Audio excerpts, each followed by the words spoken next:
Орон сууц.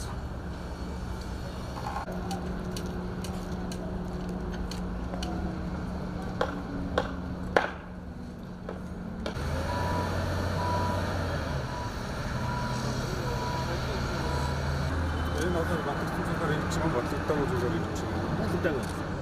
Батлагтайг тэгээ зөвшөөрдөг байж байгаа юм.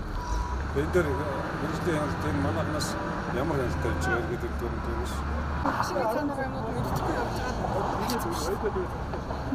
Орчны сургууль нь болохоор иний цаана юм байна. Нөгөө сургууль тэр. Одоо энэ орчныхаа орч. Энэ сургууль моторсон. зур төслөө багтуулаагүй. Тэгчээд ийм том талбайтай байжээж ийм жоохон дугуун замыг цүм аваад эвдэж хаяад дээрэс нь ийм хууль бус үйл ажиллагаа явуулж байгаас тасан зогсоор газрын зөвшөөрлийг зогсоод барилгын үйл ажиллагааг явуулахгүй зогсоо.